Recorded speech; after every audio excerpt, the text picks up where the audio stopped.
and start the meeting pretty loud.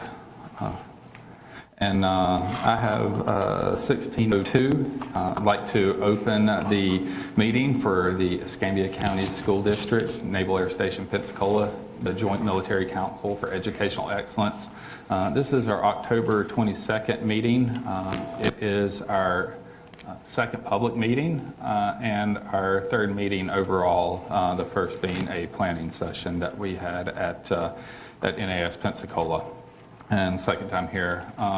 Mr. Marqueño, thank you for letting us use the school board's room and all the features that y'all have. It's great. Mm-hmm. So for everyone, new members and public, I am NAS Pensacola Executive Officer, Commander John Godby here. I co-chair this council with Mr. Marqueño. Would you like to introduce yourself? Thank you. Good afternoon. I'm Steve Marqueño, Assistant Superintendent for Curriculum and Instruction with the Escambia County School District. Okay. Thank you. Let's go around the room and we'll just have everyone introduce themselves. We'll start down there to my left with the NAS Pensacola, our base PAO team.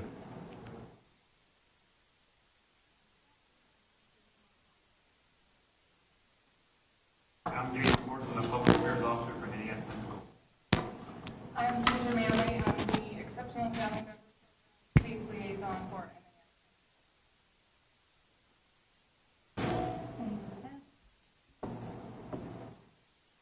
I'm going to use this because sometimes people say I talk a little softly. My name is Terry Zaffron. I'm the Director of Exceptional Student Education with the school district. Good afternoon.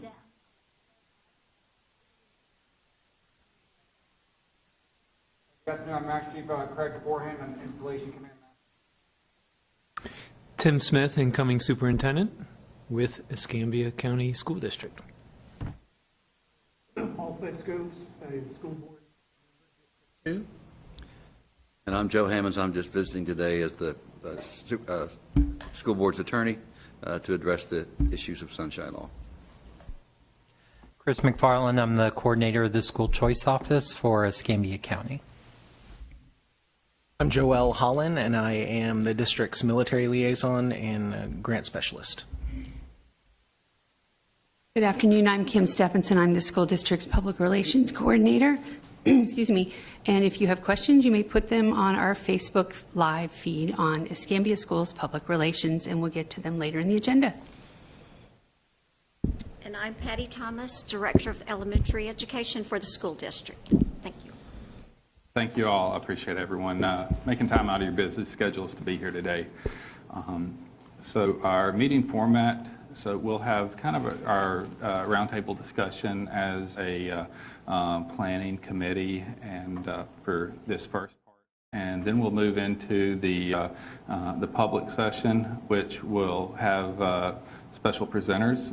We'll have Dr. Tim Smith, our incoming superintendent, and we'll also have our two presenters for the Exceptional Family Student Program.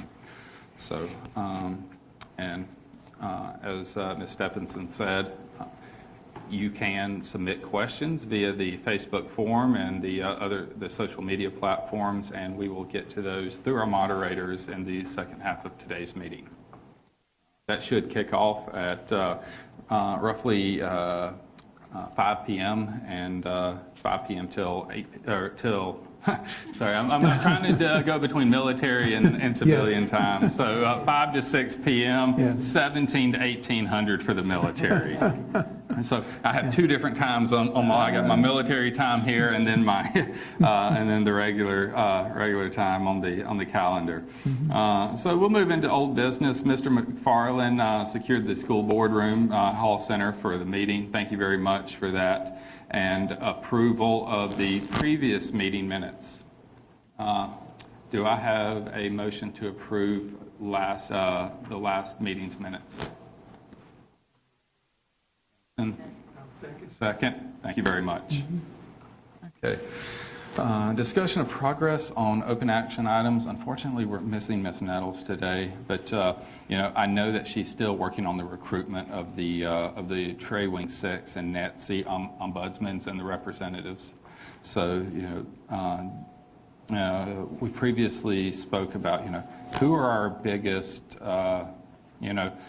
audiences for, I got the hot mic, for this program, and on base, the largest populations with families of, school-age children are these two commands. So we're working on that and trying to get some ombudsmans for those. As everyone knows, it's a volunteer program, so sometimes it's a little bit more difficult to get a volunteer because it's very demanding and intensive type work for what it is. Do we have any further discussion on the open action item number 2? If I could, Commander. Well, we had a motion and a second for the minutes, but I think we should have a vote for the approval of the minutes. Excellent. Just to, so can we, all in favor of approving the minutes? Please raise your hand. Okay, great. Thank you. Okay. Can I go ahead and address the other? Please, yes. Okay, thank you. As you heard in the introductions, we have Mr. Hammonds here. Mr. Hammonds is serving as legal counsel for the school board. And the reason he's here tonight is that we had a member of the community ask the question regarding the format of our meetings.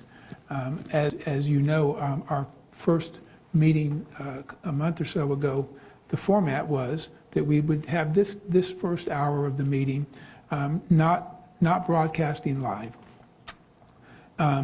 Because it's really just a business kind of format. We're talking about different things and so forth, and we felt like the second hour would be the open forum piece.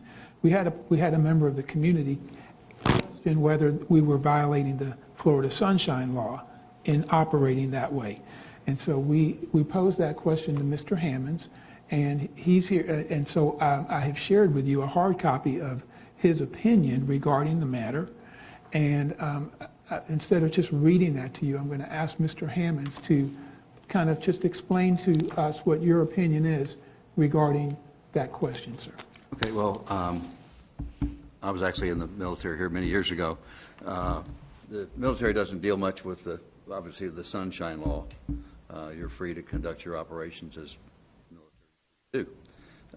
But Florida has a very expansive Sunshine Law. And because this Joint Military Council involves members of the school board, the superintendent, staff members that are involved with a public agency, it's the school board, then the school board is certainly subject to the Sunshine Law.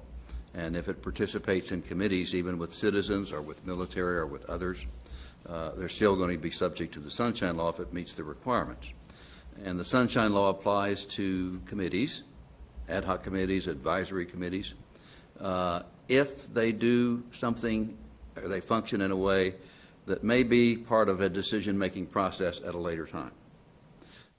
Therefore, if the mission were ever to, this committee were ever to make a recommendation to the school board, which it may well, in terms of the information it gathers, there may be ideas that they need to be presented to the board, and the board needs to take an action and vote on them, then you have to operate in the sunshine.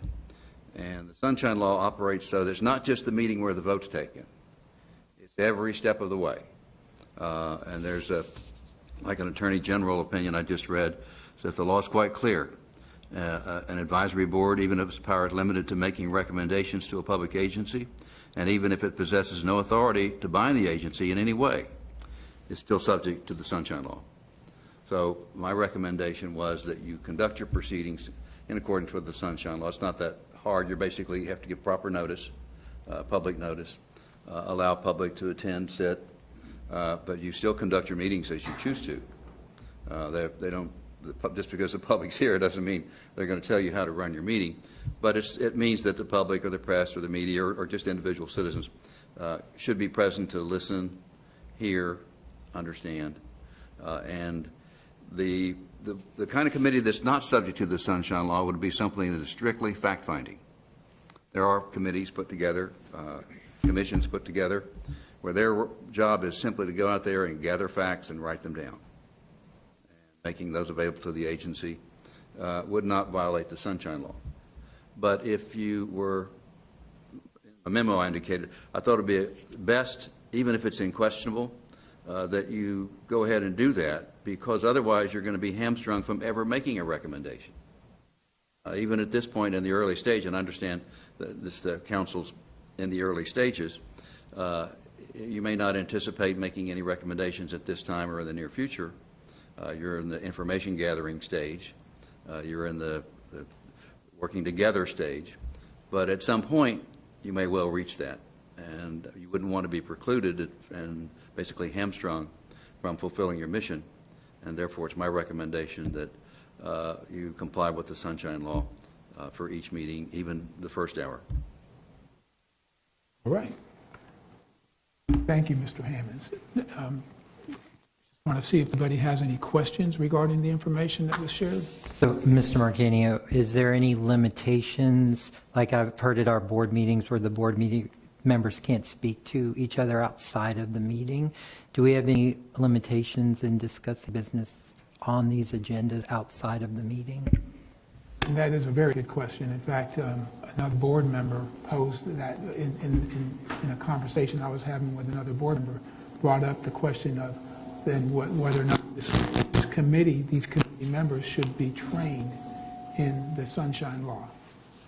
I think it would be good to have somewhat of a presentation, not necessarily tonight, but somewhat of a presentation. The constraint on board members talking is that, you know, you can't have a board that's going to make a decision and vote in public and then have a private conversation. I'm going to vote this way. How are you going to vote? That would be a violation of the Sunshine Law. But this is not necessarily a voting entity. This is not the public agency. I don't think there'll be any constraints on members of the commission speaking with other members of the commission about things they're interested in, information that they want, providing information, functioning. I don't see why that would be an issue. But if you get down to the point that you're making recommendations, then we might be a little more concerned with not engaging in those kind of conversations. Sir? I have one more question. So we've spoken about moving the meeting to different locations. Yes. One of those locations being on base, especially right now under the COVID pandemic and our HPCon conditions, base is restricted access a lot of times for different groups. How does the Sunshine Law apply to if this committee were to have a meeting on NAS Pensacola? It could. If you have a meeting at a place that's, and that we should be subject to the Sunshine Law, and we select a place where the public can't go, then that could be perceived as circumventing the Sunshine Law, because you knew you had to do it, but you had your meeting. I'm not saying we would be doing that at the base because of that, and the base may well be a good place to have a meeting, as long as we could make some arrangements for those that want to attend from the public, and it's not likely there's going to be many, but that there would be an arrangement where they could visit or participate or listen and attend the meeting. I would think that could probably be done. You could put it in a notice when you're advertising the meeting, that because it's on the base and because there are restrictions on who can enter the base, that they'll need to follow certain procedures. Question.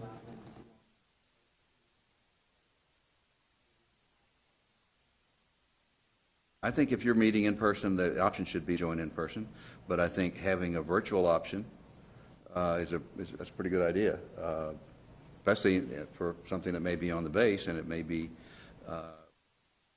cumbersome for a person to get the credentials necessary to be on the base at that particular time, at that particular place, and to avoid even the appearance that you're trying to constrain the public's access. Having a virtual access pretty much allows everybody to see, hear, and know what's going on.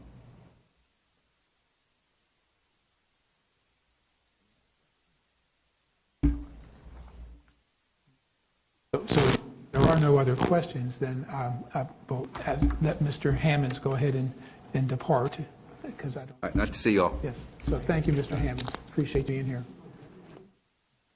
Bye-bye. All right, thank you, sir. Thank you, Commander.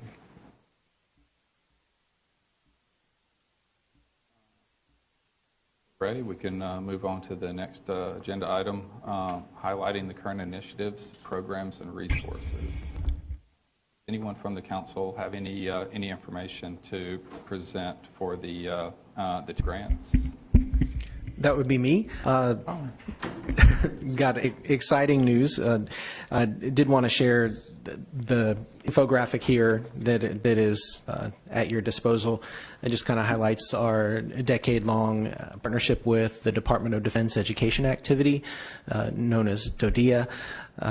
Those partnership grants have infused in excess of $10 million into our schools that are military connected in our school district over the past decade through 8 different grant programs that targeted myriad emphases such as college career readiness, language arts initiatives, health, science, mathematics, cyber education and computer literacy, social emotional learning, and the latest grant award actually targets health science initiatives in also covers fitness and culinary, depending on the grade level. I prepared a lot of things to say, and mainly because I don't want to miss out on an opportunity to share the good things that DODEA has done. And the process by which we receive a grant is competitive in nature. For instance, this year there were 79 applicants for these DODEA grants, and DODEA was only able to fund 21 projects, and so our competitive grant was awarded this year for $1.5 million to target health science and culinary and fitness in our K through 12 programs at targeted schools. The competition is fierce, and I wanted to take this opportunity to say that I was not the only one involved in the writing process. Quality application takes the collective efforts of lots of players, and for this application we brought together experts from workforce education, Aisha Adkisson from workforce education, and also Cassandra Waller, who is our physical education specialist in our district. And also the administrators from 14 different schools. That $1.5 million is to be spent over a period of about 4.5 years at these 14 schools. So I wanted to say thank them. I wanted to thank them for their expertise and also for their time, their accessibility, and support during the months-long COVID-punctuated writing process. It started in February, and COVID threw us a wrench trying to figure out how to collaborate and not monopolize the time of all of those key players involved, because we definitely need the input of schools and school leaders to be able to write a meaningful, purposeful grant proposal that is going to benefit the schools and students involved.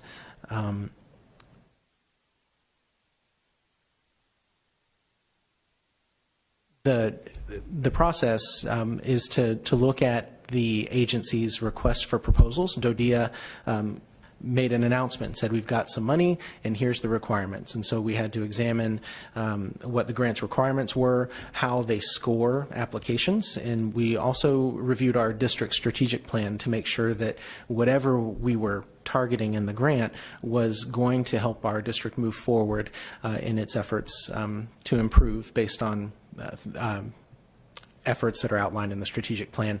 We also looked at the individual needs of schools and students and current research, and then we determined a path forward that would benefit students and schools and still remain a competitive grant application.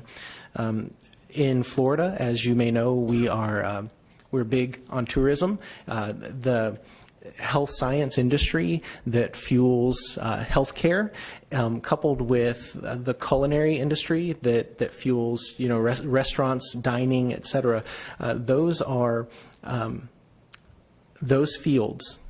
8 out of the 10 most. Oh gosh, I knew I was going to botch these words. Where the greatest need is in our workforce in the state of Florida, 8 out of those 10 areas are in culinary health, food science areas. And so this grant helps fill not only our school district's needs, but also the state's needs as well. As I said before, it's a $1.5 million project to be spent over 4.5 years. It will provide in-class instructional supports and extracurricular activities to help improve health science outcomes in 14 schools. 7 of those are elementary schools, and 3 of them are middle schools, and we have 4 high schools that are participating. What's also of interesting note is that 6 of the schools that are included in this grant have never received DODEA grant funding before. So we're very happy about that. Part of that had to do with increased military connected student enrollment at those 6 schools, but also had to do with DODEA recognizing that they could lower the threshold of inclusion in these grant programs and be able to reach more military connected students. There are also 9 additional schools that, while they might have received a DODEA grant in the past, they don't currently have an active DODEA grant in place. So that's a big highlight. This is also with 17 schools. We've never had a program that has reached, never had a DODEA funded program that has reached so many schools with one project.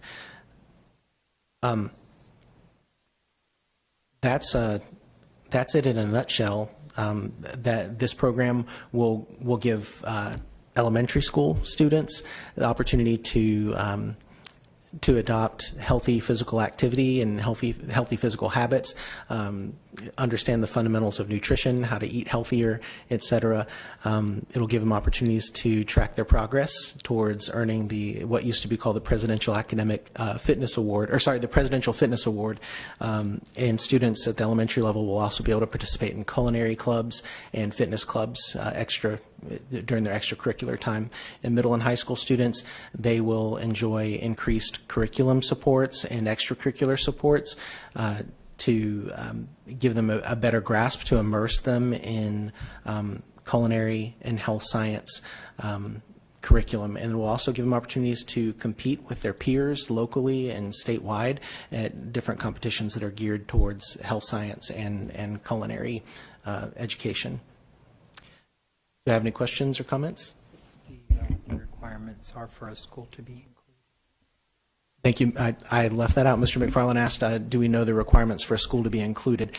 This year, DODEA required if you were going to include a school in your grant application, the population had to have at least 10% of its student makeup be of military-connected students.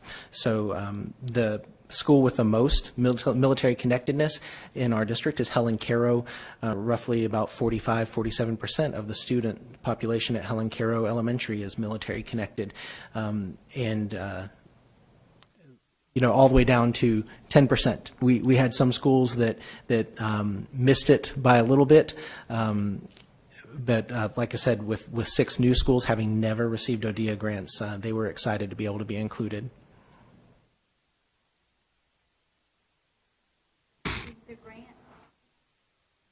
Oh, you're fine. We can hear you.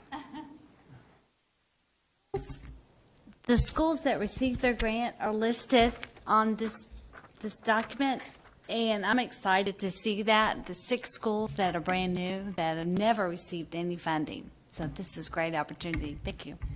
Oh, thank you, Carissa. And also when you look at that bottom right corner of that graphic and see the schools that are involved, you will see that when they lowered that threshold, you really started to see some schools where our military connected, where our military families are moving to, where they're sending their kids to school, whether by choice, taking their kids to and from that school, or if it's because that's just simply where they live in our community. So you said all of these schools have a minimum of 10%, military type student population? Yes, sir. Our school district has roughly just a little over 4,000 military connected students, so we're around 10% military connected overall. Oh, that's great. From NS Pensacola, thank you for, you and your team's effort on putting this together. Like you said, there's, a lot of competition. 79 districts put in grants, and you were one of 22 that got it funded. That really speaks to the strength of your team and your dedication to supporting the military families in this process. So thank you very much for that. I look forward, like Chris said, I look forward to, seeing the fruits of your labor as we move forward, with this grant money.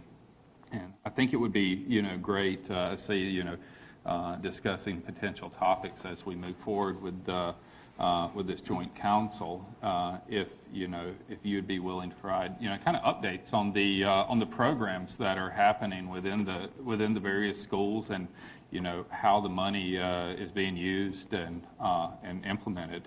But some of the stuff that you said, a lot of times we focus on the standard curricula, reading, writing, arithmetic, that type of stuff, and that's great. We all need it, but it seems like you are using this money to create a more well-rounded student. There's more to life than than the standard curricula. And I remember doing kind of the home ec, that type of stuff, and learning valuable life skills that we all need to have growing up. I get some of these programs that you spoke about will definitely help. And the physical education, being in the military, we have to do physical tests twice a year, and kind of a core, being fit to fight no matter what you do, and making sure that the kids get that base of, physical fitness at a young age, and carry that throughout life, is wonderful. So thank you very much. Yeah, and I would just like to also thank you for your leadership with these DODEA grants, Mr. Holland.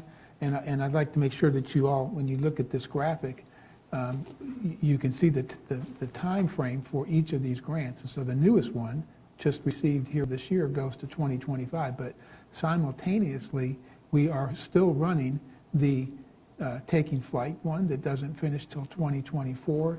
The Operation Cyber World finishes in 2022. So what we have 4, or is it 5? I know Diamond 4. Formation. Yes, okay, sir. Diamond Formation just finished. So these 4 grants are running concurrently, and so it's just a great addition to the opportunities that we're able to provide to our students. So thank you for your leadership, sir. Thank you very much. Is this This beautiful graphic posted in my office, if you want to see it in large blown-up format. But Mr. McFarland asked, is this available to the public? So yes, in your spare time, you can visit the Military Council's website. You can also visit our military grants website. You can go to escambiaschools.org/military grants, and it will take you to all kinds of information about our current grant and our current grants, our newly awarded grant, the current grants that we are running, and also some grants that have sunsetted, just so you get an idea of how these grants have impacted our students. And one little detail, I probably left out lots of details, but one that I felt compelled to share is that even though the DODEA is focused on the military connectedness ratio for a school to qualify for these funds, it is not the intention of DODEA to only serve the military connected students at these schools. So the great advantage for these schools is that the funds, the initiatives, they're there to benefit all students, and inadvertently they're going to impact military connected students as well. Glad you shared that. Yeah. A quick question, Joelle. The early grants I was kind of aware of had a lot to do with personnel. There were extra personnel who were hired to work counseling with students whose family members are deployed and things like that. Are the later ones also more personnel, or are there other resources connected to it, or is it kind of a mixture? Yes, sir. So initially, the very first 3 projects that were funded in our district, DODEA, they were brand new at this process. So you'll notice that the grant period of performance was only 3 years, but the money, the amount of the award was substantial. It was tough to spend it all in 3 years on stuff. And so it was very easy to write in additional staff to help implement these initiatives. However, starting in the 4th year, they moved to a 5-year period of performance, and they also put some stipulations. One that they introduced in that year, that was the first year that I had written and was awarded the grant.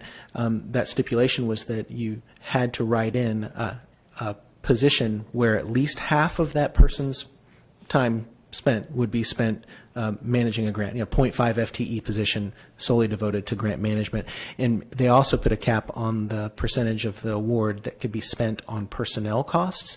And so extending that period of performance but not increasing the award amount and then requiring the half-time person to oversee the grant, it really resulted in putting that cap in there. It resulted in us not really being able to hire an additional staff to put these programs in place. And then also just DODEA moved towards sustainability. Like, how are you going to sustain these programs? So the idea of hiring someone for a 3-year stint and then the money goes away, it makes it difficult to sustain a lot of the programs. First of all, the halftime grant coordinator, you all approved that position last night. We amended the PPD, so that was on the board agenda. But I think you're talking about the MFLAC counselors that are at our schools, and Ms. BERGOSH, you can comment on that. Yes, sir. The impacts are actually separate from the Right. grants. They are paid for by DOD. And our next meeting, I'm not sure if I'm going off agenda, our next meeting, I would like to bring in the MFLAC and have them talk to us about it, if that's possible. Yeah, but I wanted to make sure. So they could be because that's more what you're specific. referring I to, think those so. MFLAC counselors. Yeah. I think that I was, Stephen, but I'm also glad from some things that you've said, Joelle, that there's follow-up and there is an accountability, show the benefit that came to the students, and there's follow-through. Money's not just awarded and nobody, follows to make sure that the benefit that you propose is in actuality coming to fruition. So Yes, sir. Thank you. Joel, I'm going to use your presentation as a segue real quick. We talked about Project Afterburner and the Diamond Formation, and NAS Pensacola, Escambia County School District, and the City of Pensacola, and the county. We're tied together. And I feel like our community has a lot of buy-in and involvement on base, and vice versa. But all of your efforts that y'all put into supporting the military, just like to present a small token to the Escambia County School District. This is the 2020 our Blue Angels lithograph. Our Naval Flight Demonstration Squadron. I know everyone in town probably sees them practicing every day, 11:30 to 12:30, and if you don't see them, you hear them. But I would like to present this to you, and on behalf of Naval Air Station Pensacola. Thank you so much. That is just beautiful. Awesome. Take a look at that. Thank you. We treasure that. That is beautiful. What a beautiful gesture. Thank you, sir.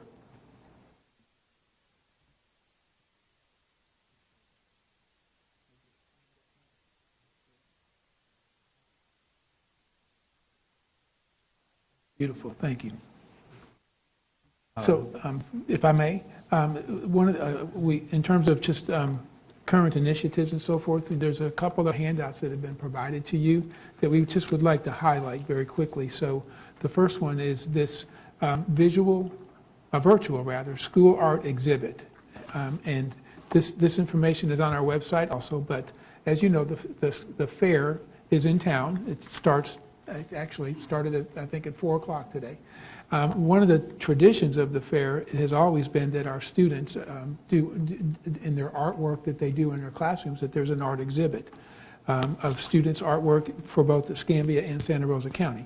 Because of the precautions regarding the COVID-19, that is not being set up at the fair this year. But this is a link to a PowerPoint that is essentially the art presentation. And so we encourage you to take a look at that. It is phenomenal.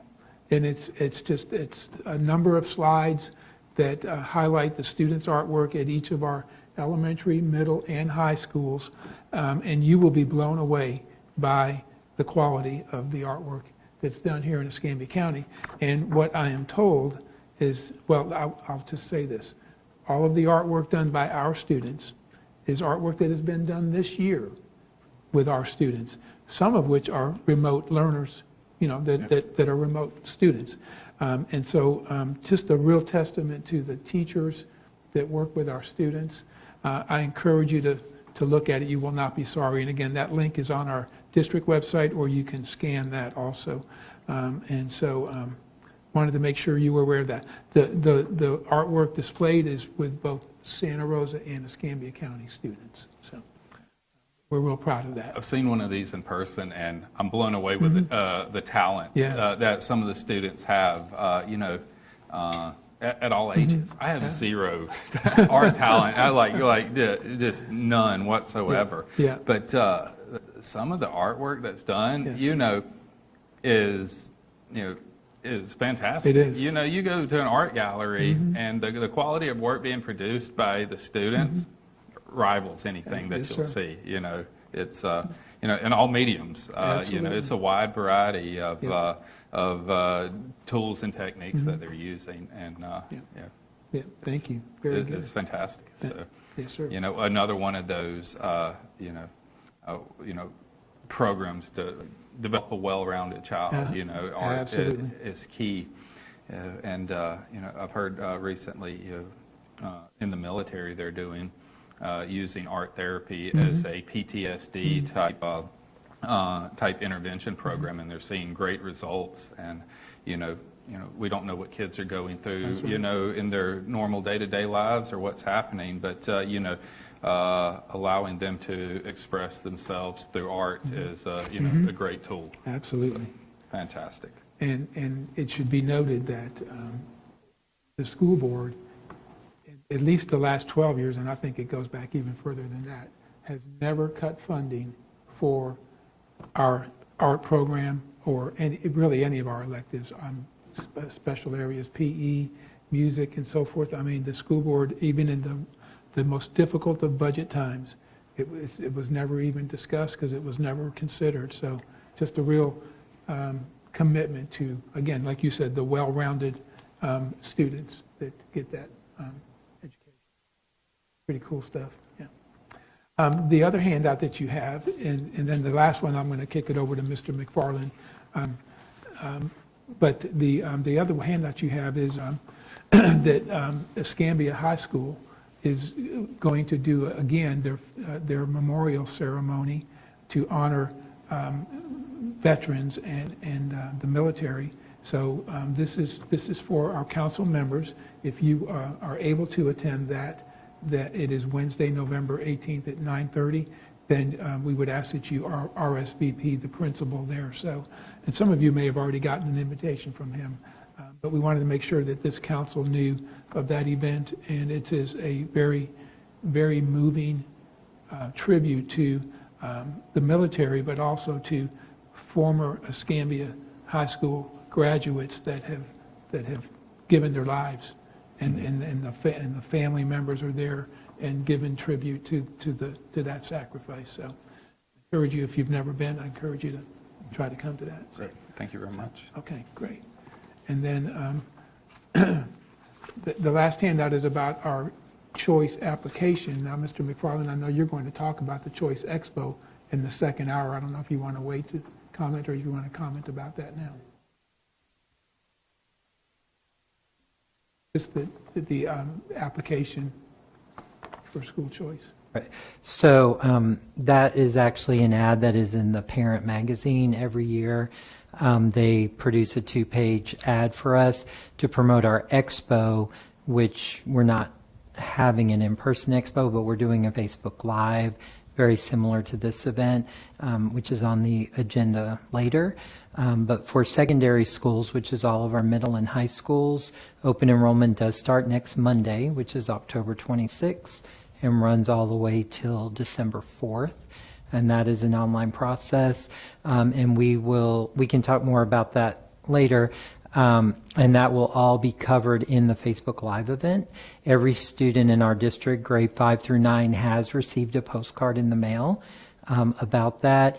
And we will also be doing what we call a school messenger call out to all of our families, hopefully tomorrow, reminding them of that live event next Thursday.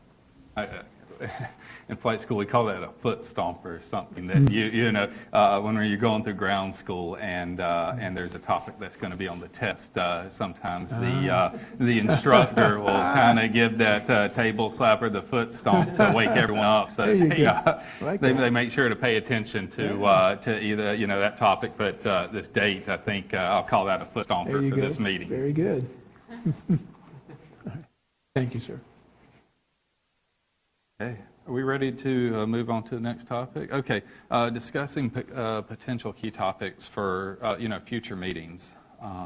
So I think I've already heard two already. I think one, Joelle, kind of just, giving an update of what's going on in the schools with the progress of the grant programs and how that money is being implemented and, the fruits of your labor. And then also Carissa just spoke about, was it NFLAG? Called Military Family Life Counselor, or MFLAG for short. Okay, perfect. Kind of like Aflac the duck. And I have two suggestions. One, the CDC, the Child Development Center. We get many questions in our office about the services they provide, how you enroll in their programs, what schools they serve, for their transportation to and from our schools.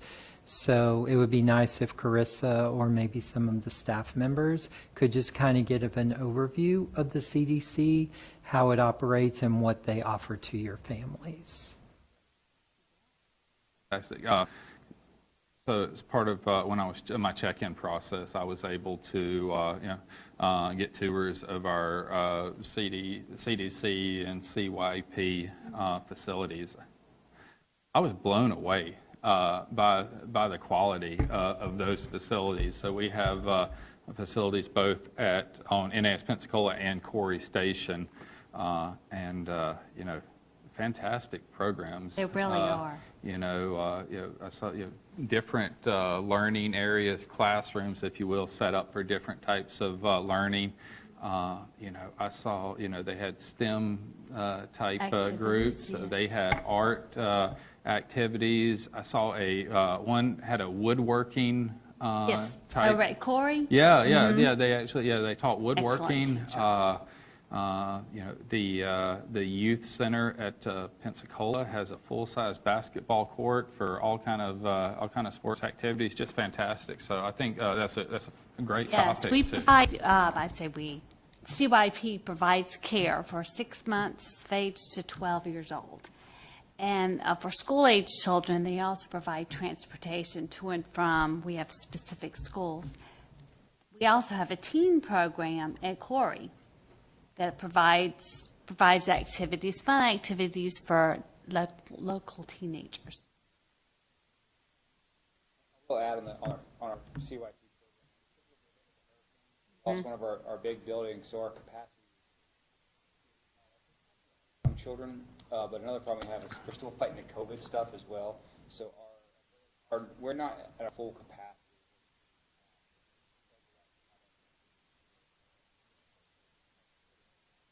Getting there, but it's a COVID thing. We had major damage at NAS Youth Center, and so all of those students are now at Corey, which they were already at 50% capacity. Now we have more kids, so it's a struggle, it's a challenge. We'll rebuild, though. But we will. We're Yes. resilient, and Yes, we will. Our Public Works is out there in full force every day, and unfortunately, we took so much damage that we have to take a triage type approach to the repairs. But everyone's working diligently, and there's progress. Every day I go on base, I see more and more progress.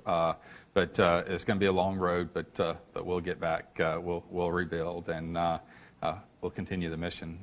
Really, the mission slowed down for a couple of days, 2 or 3 days, but we're back full speed, training and getting sailors and Marines out to the fleet on time. So, but that's fantastic.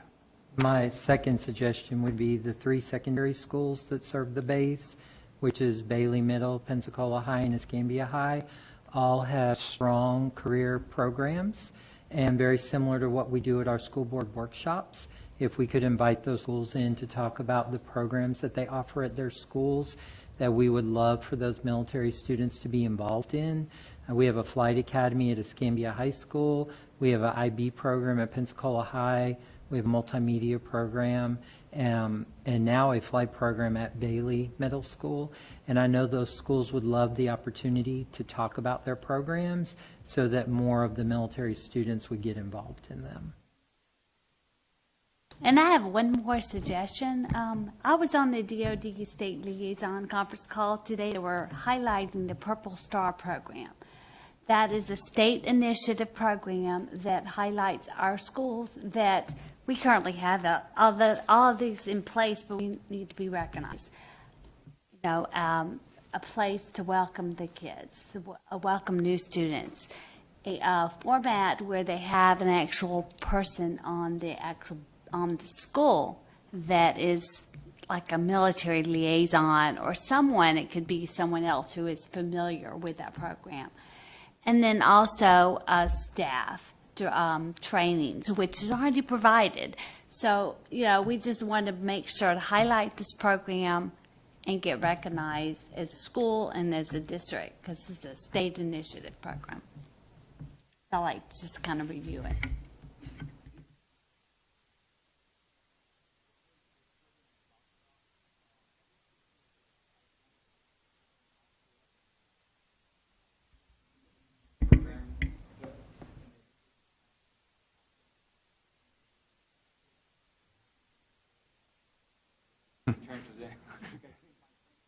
I bring, when I, as a sailor, bring my 10th grade child into school, will they still be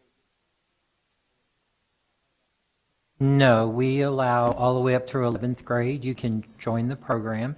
Now, to be what the state considers a program completer, you do have to have a 3-course sequence. So they would work with the guidance counselor at the school to try to get that 3-course sequence. But you can be involved in career academies from 9th to 11th grade. So if they're just moving in, they have a 10th grader and 11th grader that wants to be in culinary, health science, we still can do that and put them in those foundational classes and hopefully come up with a program where they can be a degree completer.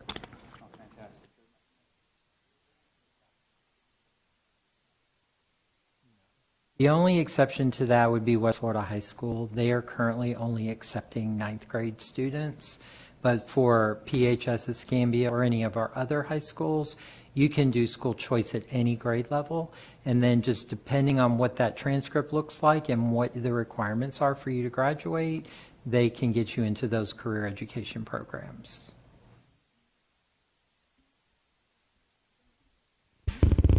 Sorry. Going off of what the CMC just asked about, if a family comes in maybe middle of the year or in 11th grade or something like that, would potentially, if a student had been taking a similar course at a previous school in a previous state, would that transfer over to be part of that program that he was just asking about? Would the MIC 3 cover something like that, or is this a completely different type of program? No, certainly if that course aligns with our course, then yes, that would be part of that completion. So if they've already had a foundational course in health science, say medical skills, and they bring that course in with them, that would be part of their course completion. Thank you. And can I add, just because of the nature of my work in the school choice office dealing with students in transition, those industry certification exams that students take, whether they take it in Wyoming or California or Florida, they're industry certifications that are not necessarily specific to the state of Florida. And so we do, on occasion, the school choice office receives requests from families who they might have an incoming 10th grader that took some career and technical courses as a 9th grader and passed some certifications in 9th grade, and they want to continue on in that particular career field studying in a high school, and they ask, is there an academy that still does for instance, health sciences academy or telecommunications academy, et cetera, that they were doing perhaps in Orlando or in Washington State. can my child continue on? And the answer to that is yes, that we are able to put students so they can continue on in their programs, and also vice versa. When we send students off to other duty stations, they're also able to take those credentials and their progress in their academies here, and often have a leg up and be able to continue on in their academic journey, their career technical journey, wherever they go to high school.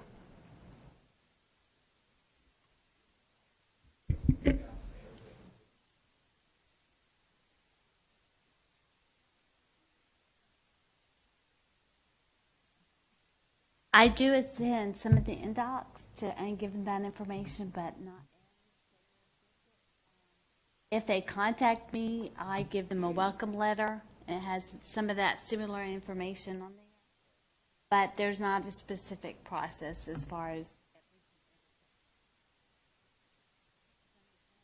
Well, it's a lot of tenant commands, one of you, but.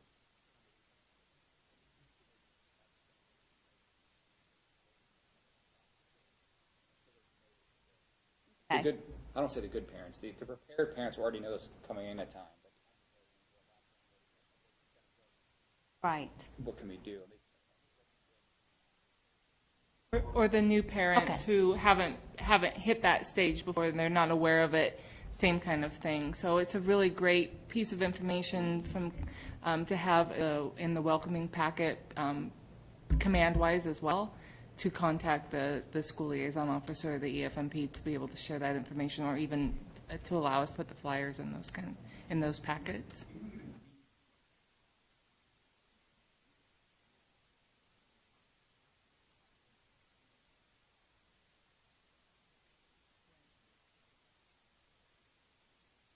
Side conversation here. Yeah, well, it's a great topic, and because we're all, one of our, our key tenets here is public outreach, educational awareness, and we're, not just focusing on the families that are currently here, but the inbound families as well. And it's really, a lot for the inbound families to let them know what's available from, the school board side and NAS Pensacola side as well. One of the standard practice, when you receive orders to your next duty station, someone from that duty station will contact you. That's your sponsor. And, that sponsor is sounding board. You can ask questions to. They'll provide information. But, almost if, we could work as a council to build a, electronic package with all the information that we discuss here, on, moving your kid into the Escambia County School District, and we work through Master Chief and the base leadership to get that out to our commands. And when a sponsor reaches out to an inbound sailor or Marine, that's part of the package, and they can email that package out and really get that information out. So I think that's something as a group we can kind of take on and develop and, work from, each of our levels of expertise and really be proactive in getting the information to the people that need it. And Joelle has created and maintains a military website within the school district website. It's also linked from our school choice website. And so all of that information is there, and we are happy to add any other information that's provided to us. And it is a full resource for military families moving to the area. Has all the school district policies, how you register, how you transfer. And Joel could probably expand on it more because he created it, but it is a resource that we did not previously have that we now do have for military families. And yes. Yeah, perfect. Yeah. And I do want to commend the many departments in our school district. I have learned through the development of that one-stop shop for military families. I've learned that the information probably 98, 99% chance that that information is somewhere on our district's website. But the challenge for any family coming in is they've got to learn our whole website if they're going to mine that data for themselves. And so having that one-stop shop really allows them to just click and get to a resource, whether it's for a student, a family with a student that has special needs, or they have a gifted student, or the Career Academy student, et cetera, whether they're transitioning mid-year, if they need childcare, et cetera, what are their school choice options, where do I, what school will I go to if I live at this address? All that is one click away once they're at that military family site. And so it does sound like we can do a better job of promoting that military families page as a one-stop shop. Yeah, almost, creating just a single-page document with links to, your page, to our CDC pages, the Facebook, various Facebook pages, and the social media pages, where a one-stop shop, where they can click and it takes them directly to that to those links, whatever they need. So, I'd just like to add too. I think this is a very beneficial conversation to have, and the reason being is sometimes I've experienced in another district people who live in the district and have had their kids in school in the district.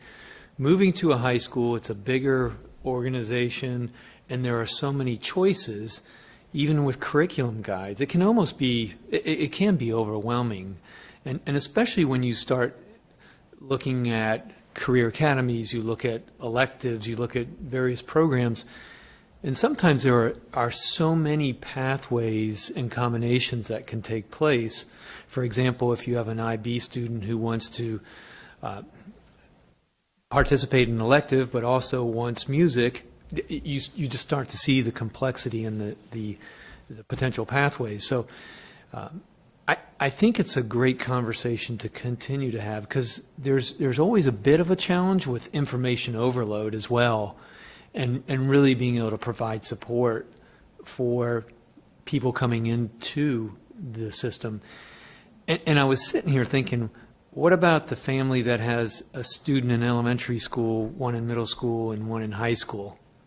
Their homework list can be pretty daunting. So I would just encourage the conversation to continue. And I think there's great questions to ask, and with lots of information out there, it becomes, how do we best present that information and make that accessible? And the work that's already been done is valuable information, and it's there. Sometimes people just need a point in the right direction, or just need to say, you don't need to read those 20 pages, look at these 5, that type of thing. So I think we just need to continue the conversation and float good ideas, and see how we just can continue to grow in that communication. I just would like to tag on to that from the inception of this council, one of the main things that we wanted to do was, once a parent goes and they find all these resources and go things, there's always somebody who has, but, a very specific individual to their child. And this council itself is meant to be a resource for those yes, but. So that if you've gone through all the links and websites and you still can't get a specific answer to your very pointed question, that's why we're going to have the second half of this meeting, so that parents can ask those pertinent questions and/or be put in touch with the right person around this table to get that for their specific case. So we need to remember, as we're talking to people, that the council and the work of the council is meant to be an additional resource when they can't find anything, regardless of everywhere they've looked.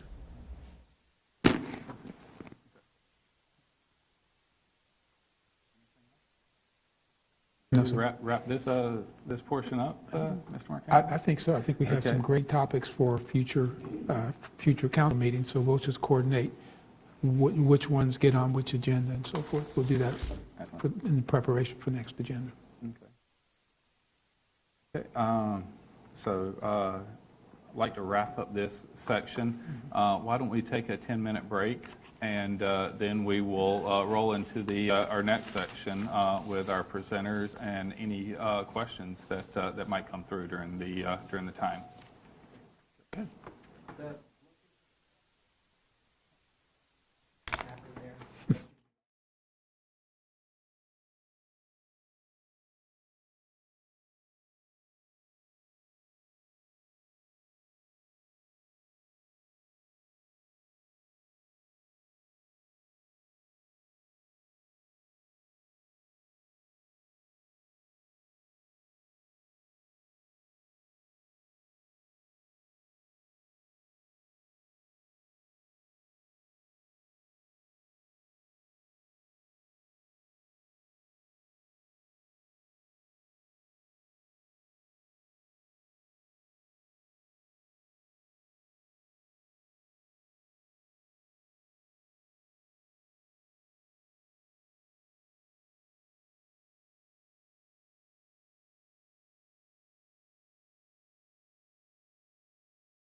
welcome everyone. This is the second portion of of our meeting. My name is Commander John Godby here, NAS Pensacola EXO. I co-chair the committee with Mr. Steve Marcanio, Vice Superintendent, and just for everyone's situational awareness, the mission of this committee is to improve educational services and communication between Escambia County School District and military families. This portion of the meeting is more for where we have subject matter experts that will present a brief to our military families who are out there in our virtual environment right now due to the COVID restraints on our meetings, having public meetings. So we're trying to provide different avenues to raise awareness. And for the first topic today, I would like to introduce, or actually, I'll let Mr. Marcanio introduce our new superintendent. Thank you very much. So yes, it's a pleasure to introduce to you, to my right, Dr. Tim Smith. He is our superintendent that will officially be sworn in at the November board meeting.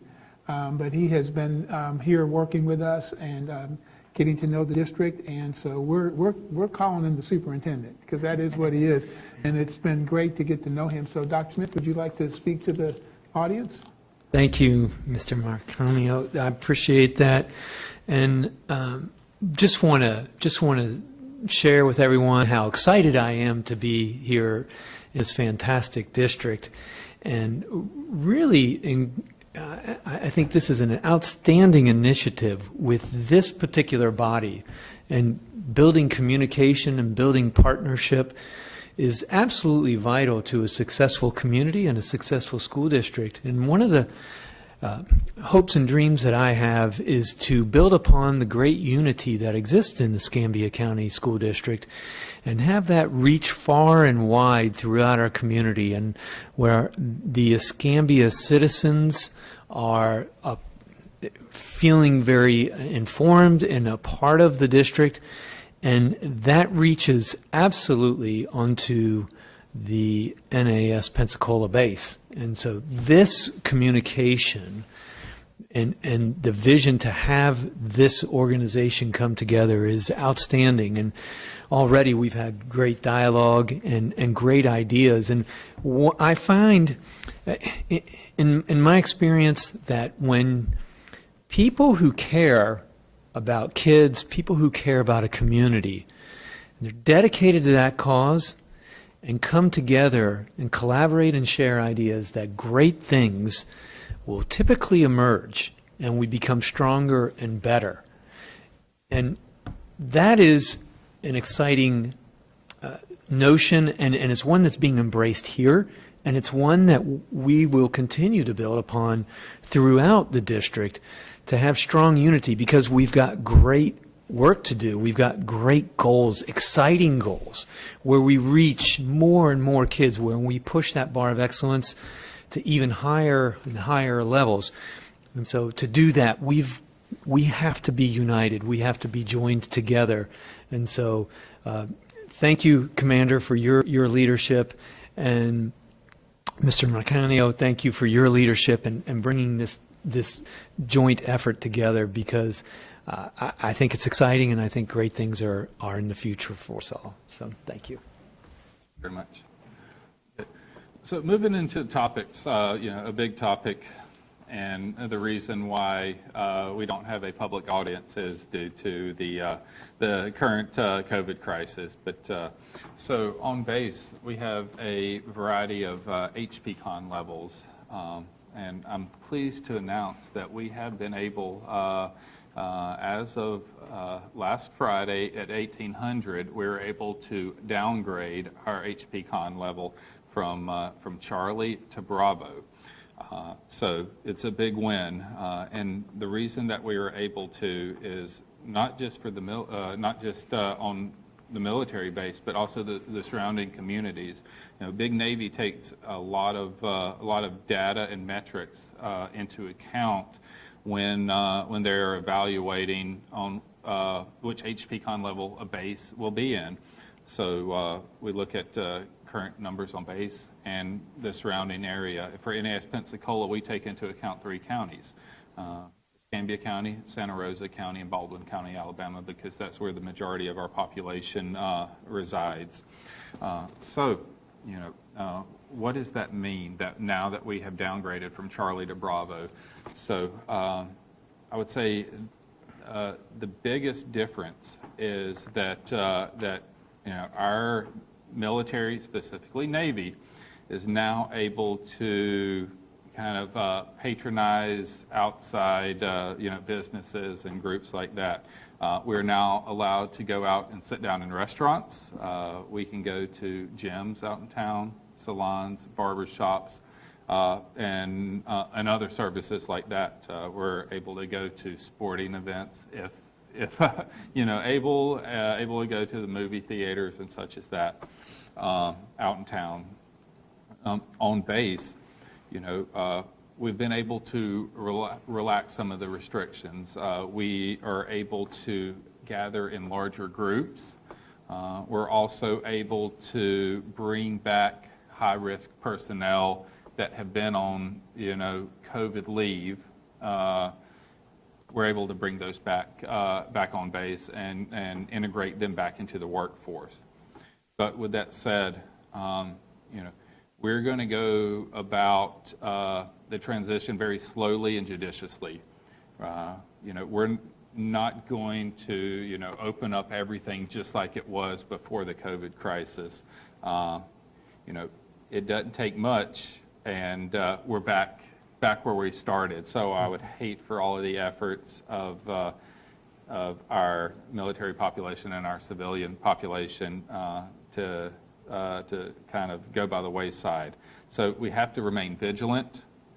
We have to continue to adhere to CDC guidelines, and we're going to do that. And we're going to make sure that that everything that before we make a decision, we're going to go through a thorough ORM and make sure that we're able to mitigate the threat that COVID imposes to our population and our mission. So that it was very nice Friday night. I enjoyed my new liberties and freedom, and I went and sat down at a restaurant for the first time in many, many months. It was, my kids were overjoyed. They didn't know what, they forgot what it was like to go out to eat. So, but that's where we're at in terms of NAS Pensacola, Corey Station, and Softly Field with our military population. So I'd like, our next topic, we'll go over, quarter two for the schools. Okay, thank you. Thank you, Commander. So we are also continuing to evaluate the practices we have in place as a result of the pandemic. And so about a week ago, I think Superintendent Thomas was actually interviewed by Channel 3, and he shared information about as the state has opened up into phase 3, what does that look like for the school district? And so we talked to our school leaders, our principals, and we addressed some of the big topics in terms of some of the restrictions. And so I'll share with you where we are with those. And the first one is regarding mentors, volunteers, and visitors. And we know that particularly volunteers and mentors, you all are chomping at the bits to start working in our school, and we really appreciate that.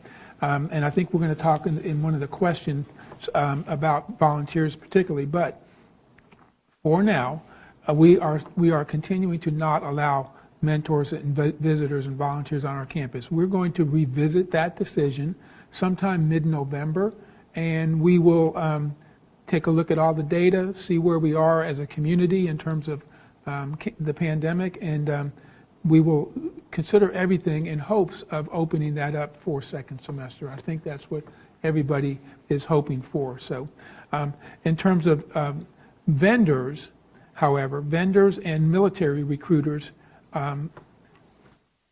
will be allowed on campus. And when we say vendors, we're talking about the Coca-Cola guy that comes to fill the Coca-Cola machine and things of that sort. And of course, military recruiters that want to come and talk to our students. Now, they are still going to be subject to temperature checks and of course have to wear face coverings, but they are going to be allowed on campus. We are allowing clubs to meet face-to-face, and this is all effective, I'm sorry, I should have said that, effective October 26th, which is next Monday. Clubs, student clubs will be allowed to meet face-to-face, but we're encouraging those club sponsors to continue to provide the virtual option for participation in case a student in that club would prefer to not be in the same room face-to-face. And again, all of this is under the expectation that our expectations for face coverings and social distancing has not changed. We still expect people to practice those good measures. So field trips, we are still not going to allow field trips. We will reevaluate that decision at the end of December and take a look at it for second semester. Cafeterias, a lot of schools had been using cafeterias, practicing social distancing. They are certainly allowed to continue to do that. Large groups, and of course this is one of the questions, especially at the high school level in regards to dances and so forth and proms. So large group activities where social distancing cannot be achieved and maintained, such as dances, are still not allowed, and we will revisit that decision no later than December 18th also. So again, we're trying to open things up to some extent, but in a very measured way, in a very cautious way, because as the commander said, it would not take much for our community to have numbers start to spike in the community and cause us to have to back up some. So that's essentially where we are, and that has been communicated to our schools. Thank you. Thank you so much. For our next topic of interest, we're going to cover the Escambia County School District School Choice Expo. It's going to be a Facebook Live event October 29th, coming up in a couple days, and the board members that are going to speak to that topic is Mr. Chris McFarland, the coordinator for school choice, and Ms. Kim Stephenson, the coordinator for public relations. Thank you. Good evening. So the Escambia County School District is a school choice district, and we are in the process of starting what we call controlled open enrollment for the 2021-22 school year. And so beginning Monday, October 26th, we will open controlled open enrollment for the secondary schools, all the middle and high schools. And that will be an online application that is available through the school choice website and through the websites at West Florida High School, Brown Barge Middle School, and the Pensacola IB program. Will also have that online application posted on their sites. So in our district, we have 6 residentially zoned high schools, and we have 1 magnet high school, which is West Florida High School. And for middle school, we have 8 residentially zoned middle schools and 1 magnet middle school, which is Brown Barge Middle School. We also have 1 charter middle school. We have a virtual academy. So in our district, there are many school choice options available to all of our students. So in the absence of a face-to-face gathering, which typically draws over 1,000 people, we will be having a Facebook Live event on Thursday, October 29th at 6 p.m. And at that event, our new superintendent and our workforce director, which is Steve Harrell, and myself and those magnet principals are all going to come together, and we're going to talk about all the programs that are available at each of the sites. We're going to take questions, and the links will be available for the families to go on and apply. So the way that application works is families can make up to 3 choices. So they will go into the online application, and they will make the 3 choices of schools that they would like to go to next year. And then we will process those choices, and at the end of January, we will send out all the letters for the high school selections, and at the end of February, we will send out all the letters for the middle school selections. So if you're thinking, well, what about my elementary student? Well, that application process will not start until January 25th. So if you're looking for incoming kindergarten through 5th grade options, those will be available, but that application will not post until January 25th, and then those letters will be mailed out at the end of March. Now, when you go to the application, you are going to notice 3 schools not listed. So we do have some overcapacity schools in our district that are not able to accommodate out-of-district students. So at the middle school level, Beulah Middle School and Ferry Pass Middle School will not be part of the application process. And at the high school level, Tate High School will not be part of the application process because the district does declare those schools as overcapacity and unable to accommodate the out-of-district students. So hopefully everyone will be able to join us on October 29th. And if you have any questions, the school district does have a school choice office open every day from 7:30 to 4:30 here at the J.E. Hall Center. You can come by, you can call, you can email, and we will be happy to help you with anything you need to get that open enrollment done for you.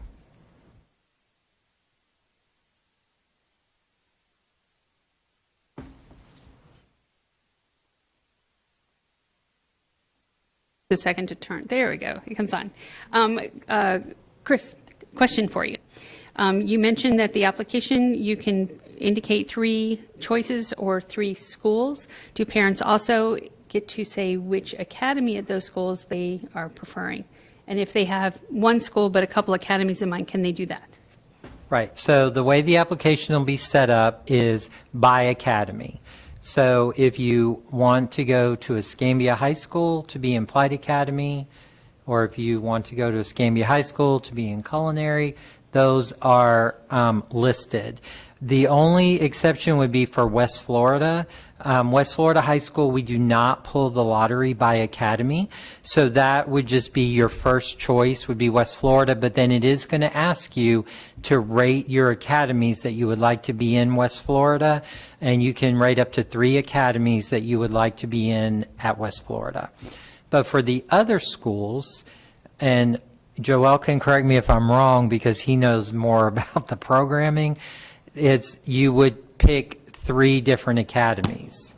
And is it correct, Joel, that if they want 2 different academies at Escambia, it would be 2 different choices? Right. So all of the academies at all the schools except for West Florida would be individual choices. But West Florida would be one choice, and then you rate your academies. And it'll be very clear once you get into the application because the drop-down menus are there, and you'll just select which ones you want. And then at middle school, it would be the same. The only difference is there are no academy options at Brown Barge, so you would just be picking Brown Barge as your first option, and then you would let us know what your second and third option would be. Another question, if you are living in an area with an overcapacity school, is there a way to indicate which academy you want for your student at that school? No. So if you live in one of the 3 overcapacity schools, when the guidance counselors come to your current school to register you, you will indicate to those counselors which academies you would like to be in, because those schools are not on the application. So if I live in Tate's district and I want to be in ag at Tate, that is definitely an option for you, but that will be part of your registration period that you do in the spring. And last question, what about International Baccalaureate? How does that work? So International Baccalaureate, their eligibility criteria is posted on our website and within the application.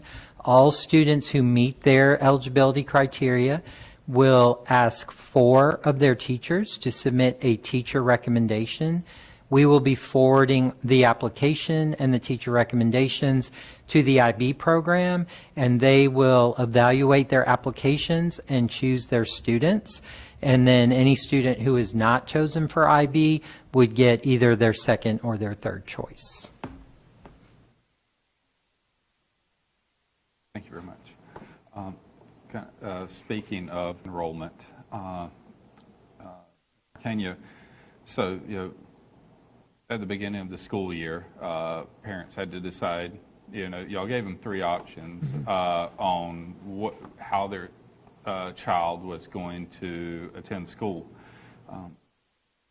There, any, options on changing any of those pathways? Or, also have you seen, interest in one or the other at the, so far this Right. school year? I'm so happy that you asked that question. I'm glad to comment on that. So, so yes, the three options that we proposed at the beginning of the year, traditional, which is face-to-face, remote, which is the student at home, but following his or her schedule throughout the entire school day, but doing that using the Google Meets, or virtual. And so what we have seen is, since we started school, there has been a lot of movement amongst the different options, mostly amongst the traditional and remote. A lot of parents, once they realized what the remote option was really about, decided that they wanted their student to come back to us traditional, because to be honest with you, sitting in front of a computer in a remote learning environment for 6 hours would be hard on any of us. But that is the expectation that we have, that if a student is doing remote, then they are in class throughout the whole day. So one of the things that we did a week ago was that we did a press release to remind parents that the end of the first quarter is coming up. That date is actually October 27th. And so we've asked parents, even though we've allowed parents to move here throughout the first 9 weeks, the best time to make a move is at the end of the quarter.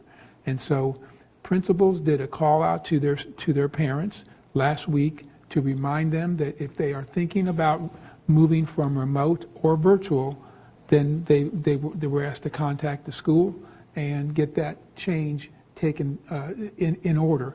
And a lot of parents have been doing that. So our percentage of students in the remote environment, and I haven't looked in the last couple of days, it's probably 35% or so. Mr. Holland looks like he's checking it for me right now. And then our numbers in virtual have gone down significantly also. We have Mr. Holland? Those specific numbers right now, the real-time data is that 3% of our student population is doing the virtual school, at their own leisure, asynchronously.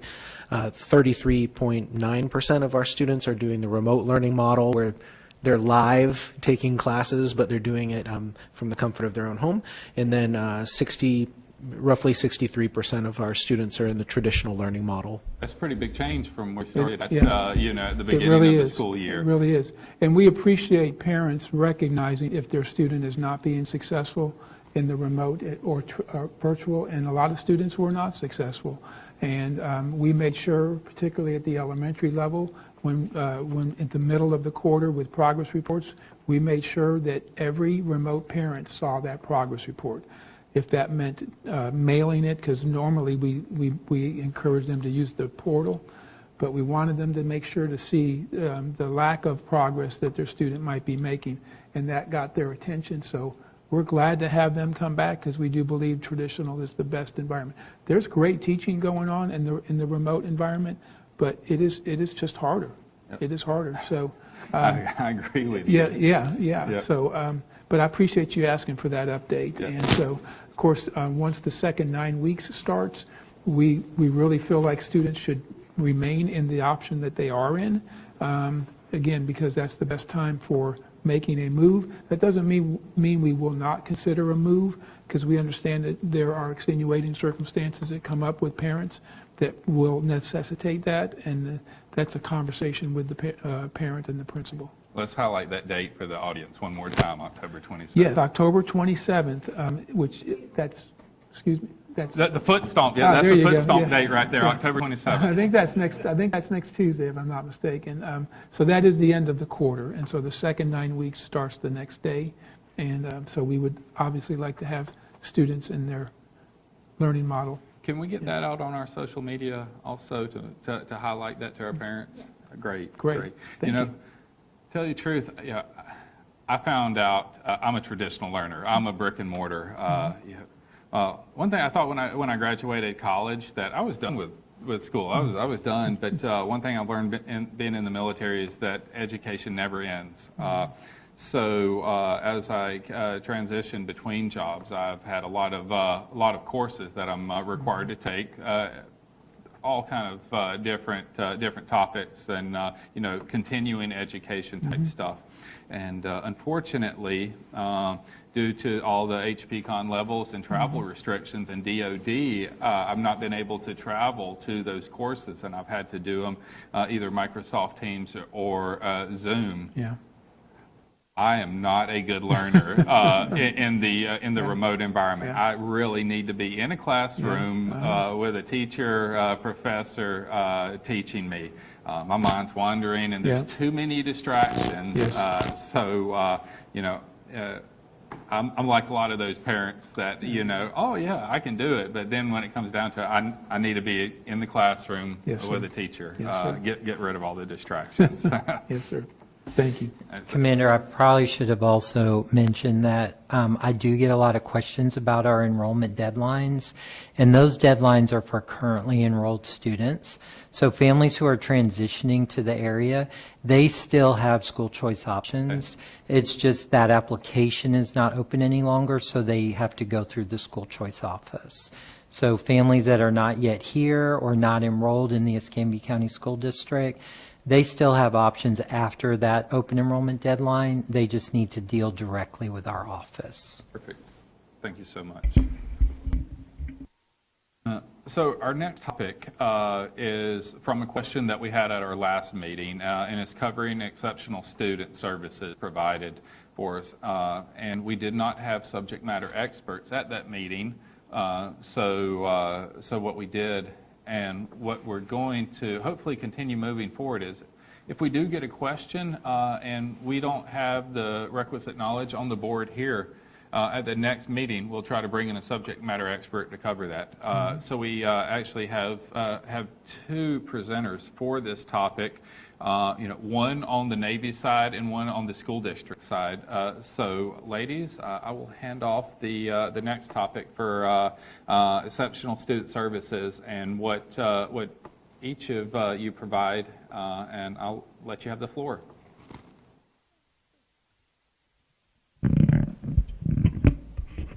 So again, I'm Terry Saffron, and I'm the Director of Exceptional Student Education. And whenever I'm in a room with the members of the military, especially members of the Navy, I always feel the need to give full disclosure that I was raised as an Army dependent. And I changed schools 8 times myself from kindergarten through high school, and had great opportunities in moving around, getting to learn to adapt to new situations. And also, my brother is a major general in the Army, and he and his wife have raised 3 children as Army dependents, and they've had 18 moves. Wow. So I get it. I really do understand, and I have a lot of compassion for what our military families deal with in just trying to make sure they're doing what's right for their children at every new duty station and trying to understand what's available as they move around the country and the world. So in special education, if you don't have the background information, all the rules that we follow stem from federal law. And so that's the good news. There's one federal law that says these are the things we have to do in special education. However, that law also lets the states all develop their own sets of rules and regulations for how we determine eligibility and some of the intricacies of how plans are written for students who have special needs. And the difficulty for military families with that is that every time they change states, the rules are slightly different. And sometimes the paperwork looks a little different. Sometimes we have additional forms that they've never seen before, didn't have to deal with in the past. And Florida's a real fan of adding additional things to the federal law. The legislature just loves to ask us to do some additional things that the federal rule doesn't require. And so sometimes I think that can create some consternation and some little frustration with some of our families who aren't used to that, and we're having to say, but really this is what Florida tells us we have to do. And so we try to work through those issues.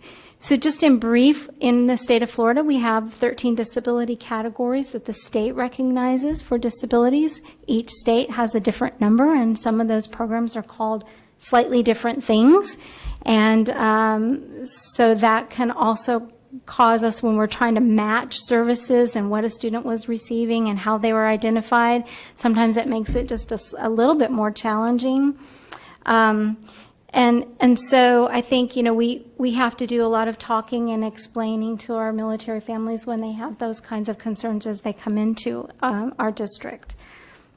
It's not uncommon for me to get a call from a family who is getting ready to PCS to our area, and they frequently are asking me, where do I need to live? If I'm not going to be on base, where do I need to live? Because what school is going to provide the services that my child requires? And the answer to that question is it kind of depends. I'm not going to recommend a neighborhood to you. I can tell you if your child has some very specific and intensive types of needs that we might not provide services in every single school to be able to match. We're going to need to see that child's plan, their IEP, right off the bat so we can make some more intelligent recommendations for the parts of town or the choices of the schools in our district who offer those services so we can direct families in the right way. So I know Ginger's going to talk in a minute, but she shared with me in advance of the meeting some of the common questions that she receives. And one of them was, what should we bring with us? What do you need to know in advance of our student coming to your district? And so there are really two things that are most helpful to us, and the first one is the child's IEP or individual education plan. The sooner we have that in hand, we have a process that we review those documents in our office at the district level and try to make sure if there's anything unique about the needs of that child that could not be met in any given elementary, middle, or high school, we want to be able to make sure that we're placing that student in the best possible option to meet their needs. The other piece of information that is really helpful to us is if the parent knows the program or programs that their child has been determined eligible for. And the reason I say that is depending on what state an IEP comes from, that's not always delineated in the plan, but that is how we're going to connect that family to their go-to person when they have questions. So our district is organized very much like the state's Department of Education, Special Education Office is organized, and that is by program eligibility. So we have a person who will have certain program eligibilities who fall under their purview that they're responsible for. So what does that mean? Well, if your child has a learning disability, there is someone in my office who is responsible for the program for learning disabilities. If your child has a hearing loss or a hearing impairment, there is someone in my office who specifically is specialized in that area. And for military families, when you just don't know who to call or who to ask those questions of, or you really have some very specific questions, I think that was mentioned earlier, like who's your go-to when it's that unique, all about just that one child question, it's those program specialists we're going to be directing those families to. So if we know the program eligibility, we'll find that person, and that's the person who's going to review that plan that's coming to our district, and be able to answer those very specific and individualized questions for the family. And the same thing if there should be any concerns that arise once the family is already located here, and maybe the parents are concerned about services that they think are or are not being provided, or they have some specific question from a programmatic type of question, we're going to have that program specialist be their go-to and their best friend in our department for how to get that information and get assistance.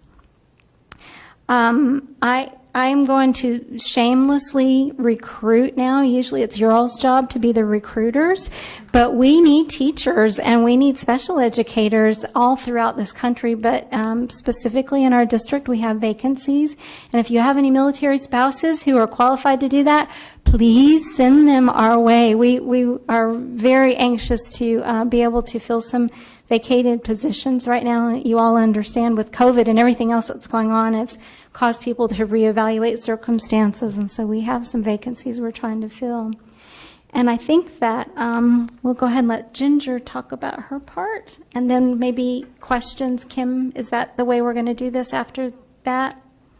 Okay. Thank you, Terry.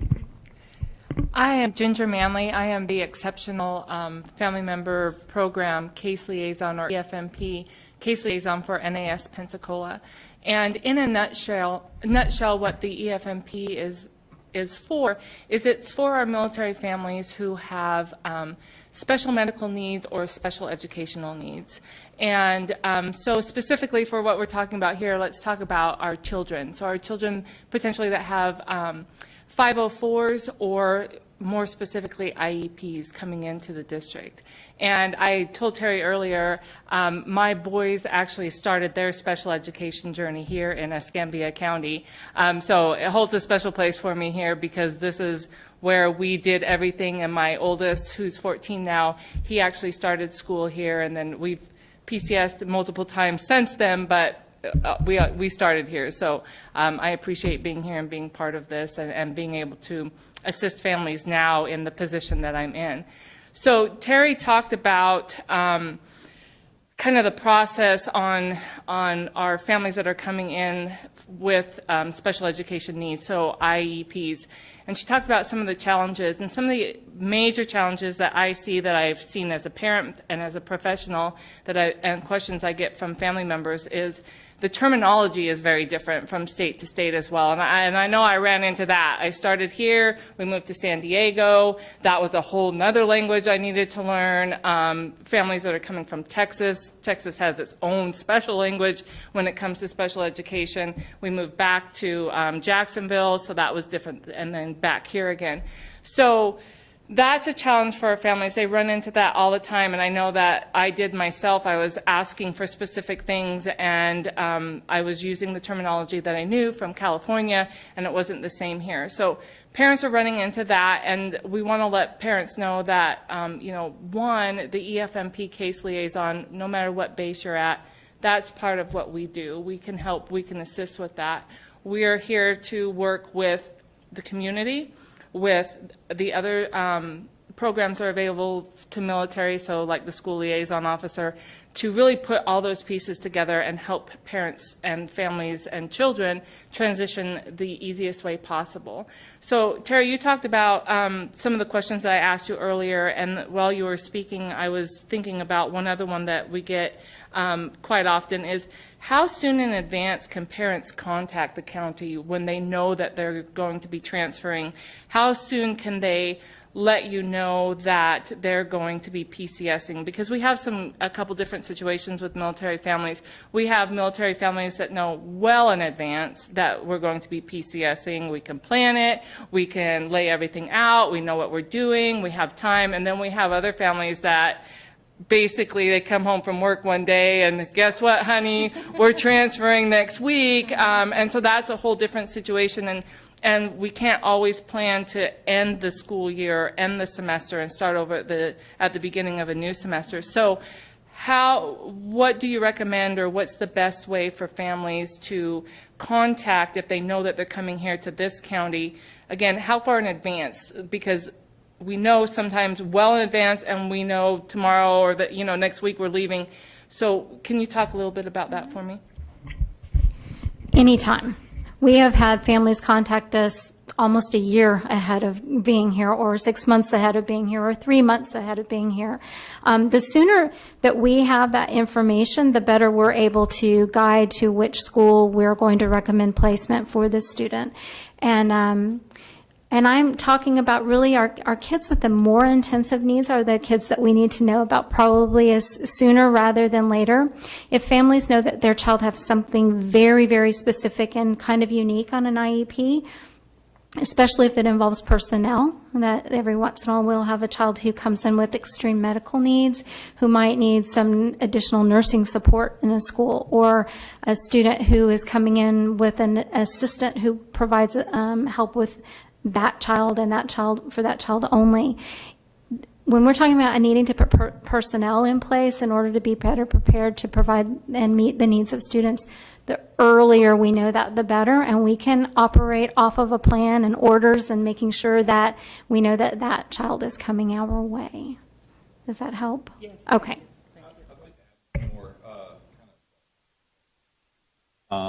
Normally we get military family we get orders several months in advance. However, due to COVID right now, that whole process is backed up and we're not getting orders written very quickly. However, I believe, correct me if I'm wrong, Mr. McFarland, but Escambia County, the school district, is working with the military families. And if families are able to get a letter of intent or just a letter from their detailer, what we call verbals, but an email stating that you will be detailed to Escambia County, y'all are working with the families and allowing them to use. That's correct. So one of the outcomes of this committee has already been that we've agreed to use the military lodge address to start that process before families have PCS tier. Now, when we do that, the system also is going to zone those students to the schools of the Navy Lodge, but we could start a school choice process for them as well. So as long as we have either the email or the letter that we spoke about, we're going to start the process and then we'll get the orders when they become available. So, yeah, for those families, I know, families with exceptional students, figuring out where they're going to go and where they're going to be provided the services is a big deal. And so Escambia County is working with our military families. So I just wanted to get that out for those families since we're kind of covering that topic. The district and our families who are presently enrolled already know this, but the district's registration and enrollment process is an online process, and students who have not necessarily registered at a particular school's parents can go ahead and put that student in what's called applicant status to the district. That helps us go ahead and generate a student number for that child even before they're enrolled with us, and then helps us attach information to an electronic file for that student that we can use for reference. So if we've gotten a family that's done that process and the child is sitting in applicant status in our student information system, we get an IEP that's sent to us and we'll go ahead and upload that plan into the system so that whenever we're ready to actually register that child in a particular school, all that information is sitting there ready to go, and then it speeds up the registration process at the actual school they're going to attend. So that's very helpful. And I was going to mention McKay. Were you going to talk about that? So I was going to mention that Ms. Saffron has a program specialist who works in our office. Yes. So she has provided one of her employees who works for school choice full time. And so she's kind of the bridge between our office and the ESE office. And she also manages the state's McKay Scholarship Program. So in Florida, we have a McKay Scholarship, which is available to all students with IEPs. And 504s. And there is language in there for transitioning military who Yes. aren't currently reside in Florida, where they are also eligible for those McKay scholarships.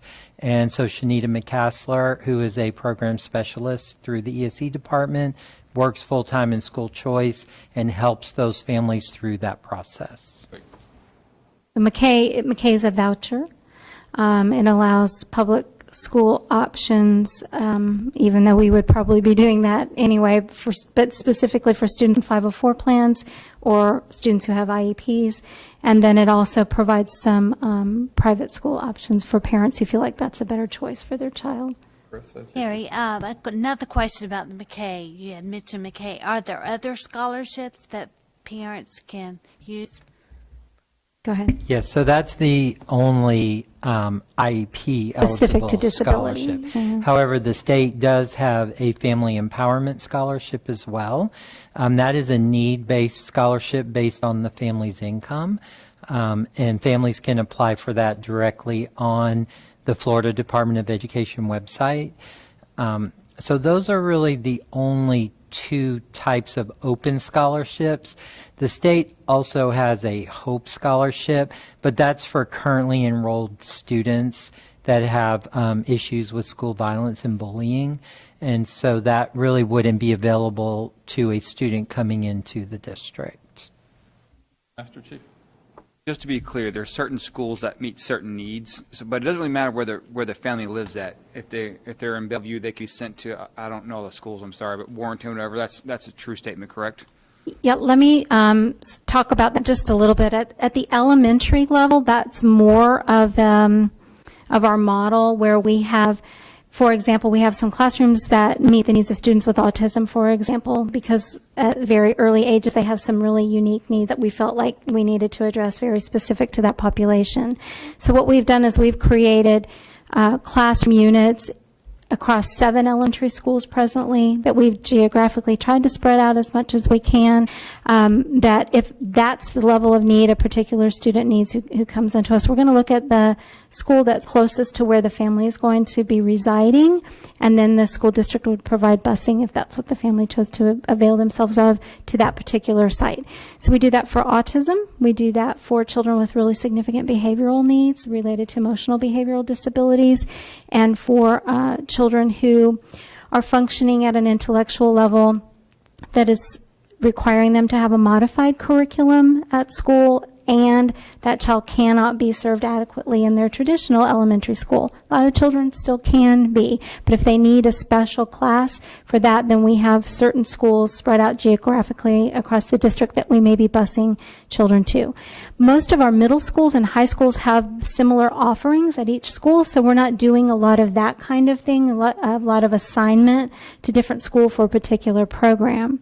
But in addition to our traditional school setup, we have 2 center schools in our district that only serve students with disabilities, one of them being Escambia Westgate that serves our children in the moderate to profound range of disability, usually multiple handicapped, often students who have pretty significant physical disabilities, as well as intellectual disabilities and some behavioral issues as well. And then the second center-based school that we have serves students who have very intensive behavioral and psychiatric needs, and it is actually located on Baptist Hospital's campus at the Lakeview Center building. So those are very specialized programs. If students have moved to us with something coming from something similar, we're going to try to match that plan to the best that we can according to what they were receiving in the prior district. Does that make sense? Okay. Yes, ma'am. Oh, yes. Okay. So snoozelen is, I believe, it's the word of a gentleman from Scandinavia who came up with the idea that we needed to program for children who have extreme sensory needs in a very specialized way. So at Escambia Westgate, we have a snoozelen building, actually, a snoozelen center, that's comprised of 4 major large classrooms, not classroom, but 4 very large rooms that are all themed to different themes, and each one of the rooms is designed to either help calm those sensory issues that students have or raise that student's level of reactivity to their environment so that it encourages improved behavior, improved communication, and sort of that body's ability to get to a calmer place so that we can learn better. And so we're very fortunate. We have a very unique situation. I think it's still the largest snoozelen center in the United States here at Escambia Westgate to meet the needs of the students who require those intensive types of supports and services during their day. Now, that philosophy is miniaturized at a lot of our schools who serve children who have sensory types of issues, and the teachers may set up a corner of a classroom, or there may be a smaller space in some of the schools that principals have allocated to create sort of a mini snoozelen or sensory room for our students. That's a great question. I don't usually get to talk about snoozelen, so thanks. Yay. You know I'm going to have a hard time not mentioning deaf, hard of hearing. Oh, yes, sir. And our audiology clinic, yes. Audiology clinics available to all school-age children. Yes. That's located at Holm Elementary, but also the program for deaf students who require interpreting services is centered with the elementary, middle, and high school, Holm Elementary, Workman Middle, and Washington High School. The campuses are co-located. But those, again, depending upon the need for service, there are services for hearing impaired students in every school, or potentially. Potentially, yes. We have itinerant teachers of the hard of hearing at many schools, but children who need intensive services, and especially with interpreting levels of services, that are usually served on those 3 campuses. Mm-hmm. And we are unique in that we hire and have a full-time audiologist and hearing testing going on in our schools, and pretty good equipment over at the audiology clinic that we're very proud of. Thank you for coming today. Appreciate your knowledge and expertise on the subject. To close out this meeting today, I got a couple do-outs that I'd like to work on before our next meeting. One, if we can kind of work on the kind of inbound sailor package, just that one-stop shop for links that we can get out to the inbound families. I'd also like to task the committee here. If you have any questions that come up that get raised to you by parents, teachers, families, or students in your day-to-day activities, and you think it would be beneficial to answer it in this public forum, please just jot that down and bring it to us at the next meeting, and we'll cover that. I know firsthand, if one person has a question, there's probably many more people that have the same question. So if we can do that in our day-to-day activities and bring that, and then we'll also work together to determine our speakers and topics of interest for the next meeting, and figure out what type of subject matter expert we want to come in. Then we'll get that information out to through our PAOs and our social media platforms. Commander, I believe there was another question that was submitted that had to do with the volunteers. And yeah. I think the question, yes, I think the question was, there it is. In light of COVID-19 and limited on-campus opportunities to volunteer, what are some practical ways that parents can get involved to make a difference at their child's school? It's a great question. In most of the elementary schools, if a school has always had a PTA, their PTAs are functioning. They're conducting meetings remotely for the most part, but they're still functioning. So certainly trying to connect with the PTA at the school is a good way to be involved without actually being physically on the campus. A parent can just ask their child's teacher, is there anything you need? Is there anything I can do here at home that would help you in the classroom? Cutting things out, preparing material for art projects and so forth. And then I would also encourage reaching out to perhaps the school's assistant principal and just saying that you're interested in helping. Is what can you do? So because that the answer to that would be unique to each different campus. But I think parents would be given information that would help them be involved in light of the situation that we're currently under. And again, I do think the restriction for volunteers is probably short-lived at this point. I know we're going to readdress it here soon, but those would be some of my suggestions. I folded and stapled the book fair there you flyer go. Yeah, before, about 100 of those one night. Build those packages and sending them back into school. Perfect example. Yes. So great.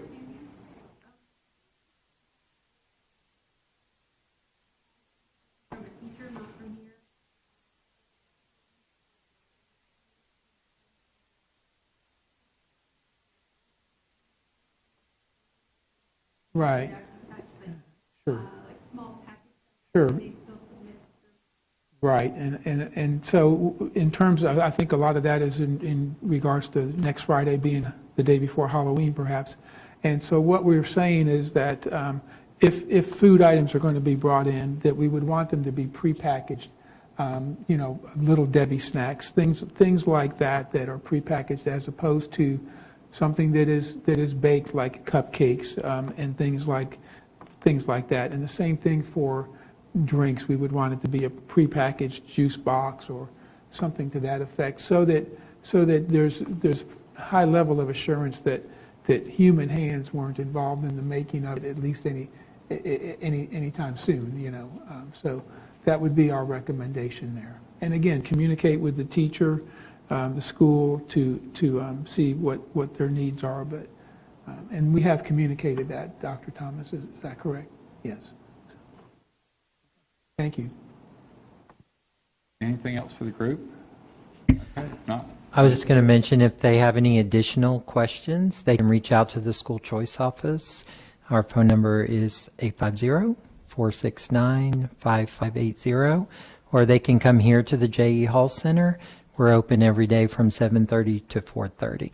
And we're happy to address questions about anything that we discussed here this evening.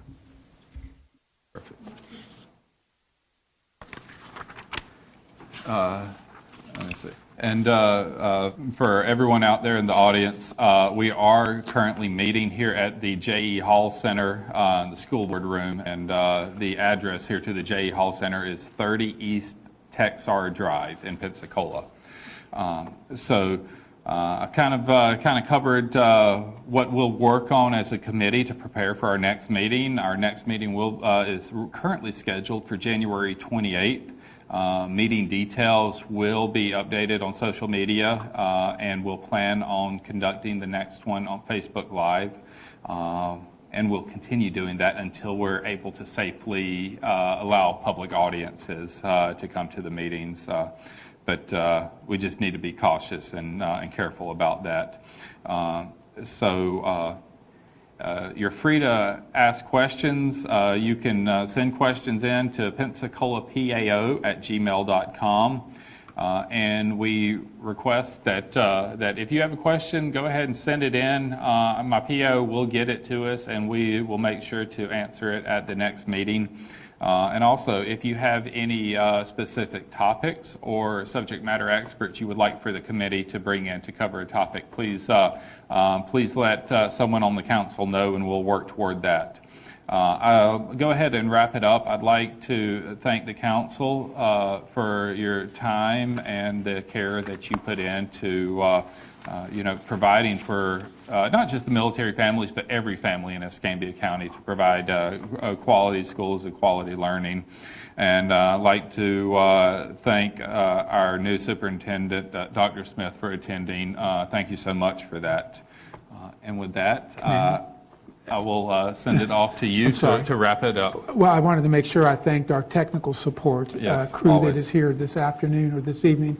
They're in the back of the building or the back of the room, Rodney Durust and Jonathan Suarez. So we appreciate their assistance in helping to make sure that all the technology worked, and I wanted to make sure I recognized them. So thank you. Okay. Thank you to our audience. Thank you very much. Okay. That's it.